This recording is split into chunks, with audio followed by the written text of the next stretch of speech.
Buktinya apa? Dia nggak membuat syarat apapun ketika Nasdem mendukungnya. Misalkan dia bisa katakan, oke saya mau, tapi tolong dong kita fokus ke 0%.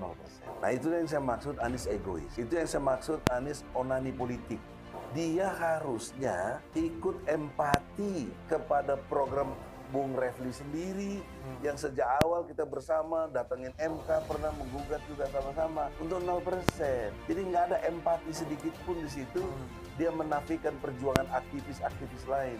Karena kalau 20% dia enjoy dengan itu, nggak bakal mungkin ada muncul pemimpin yang kredibel di dalam konteks kesejarahan Indonesia. Jangan dijawab oleh buzzer atau pendukung Anies kritik ini dengan sarkasme, juga justru ujaran kebencian dan tuduhan-tuduhan sesat lainnya. Karena saya mengalami, saya mengkritik ini, saya dimasukin kelompok cebong. Yang waras tidak boleh mengalah terhadap mereka para pencoleng agama yang menjadikan agama sebagai alat politik. Assalamualaikum warahmatullahi wabarakatuh. Om Swastiastu, Namo Buddhaya, salam kebajikan. Sahabat-sahabat Tolong Sembilan yang saya hormati dimanapun juga berada, pada pagi hari ini ada satu video yang saya lampirkan di awal tadi itu merupakan pernyataan Egy Sujana, di mana dalam pernyataan itu Egy Sujana mengatakan bahwa Anies Baswedan ini dianggap orang yang tidak empati dan kecenderungannya adalah hanya melakukan onani politik. Ini pernyataan disampaikan ketika dia diskusi dengan Refli Harun kayaknya. Ada beberapa hal yang membuat Egy Sujana saya kira memang sangat kecewa kepada Anies Baswedan. Sekalipun saya kira kekecewaannya itu hanya di permukaan. Yang pasti bahwa Egy Sujana ini adalah orang yang merasa sangat dekat dengan Anies Baswedan, karena memang di sisi lain Anies Baswedan ini adalah juniornya. Tetapi yang menarik adalah ketika Egy Sujana mengatakan bahwa Anies Baswedan ini melakukan onani politik. Apa maksud dari pernyataan Egy Sujana terkait soal onani politik ini? Saya kira tak lain dan tak bukan, Egy Sujana menilai bahwa Anies Baswedan ini hanya penikmat politik. Dan Anies menikmati betul itu. Bagaimana kemudian masih lama proses pilpres dia sudah keliling menyatakan dirinya sebagai calon presiden. Bahkan lebih jauh dia mengatakan bahwa siapa presidenmu. Setiap dia keliling mempertanyakan itu. Nah, sementara Egy Sujana berharap Anies Baswedan ini mengomentari terkait soal bagaimana pengajuan pilpres itu ya 0% seperti yang diajukan oleh barisan hatiar lain.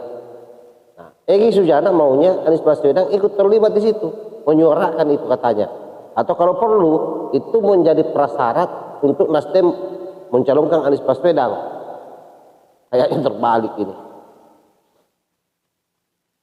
Memangnya Nasdem ini gratis ya kira-kira ketika Anies Baswedan dicalonkan oleh Nasdem? Belum tentu gratis. Terlalu hebat Anies Baswedan kalau kemudian dia yang mengajukan syarat ke Nasdem.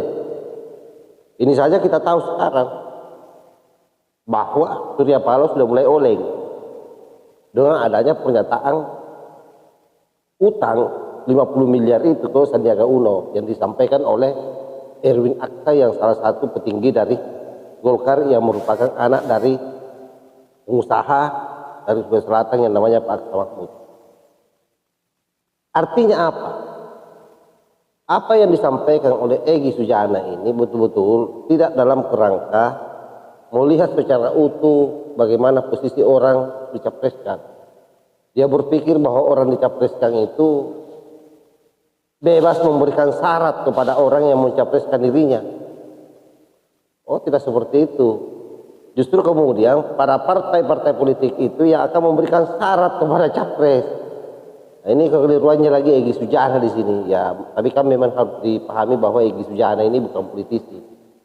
Dia adalah pengacara yang numpang menjadi kritikus dan belajar agama sedikit, tapi sudah merasa sangat pintar dalam hal ilmu agama. Makanya di mana-mana kadang-kadang setiap bicara itu menggunakan ayat. Ini barusan tadi itu bicara di awal itu tidak menggunakan ayat, padahal saya tunggu-tunggu ayatnya. Sekalipun caranya membaca bulepotan. Mau lihat situasi seperti ini, jadi memang secara internal juga di kubu Anies Baswedan, saya kira ini sangat tidak solid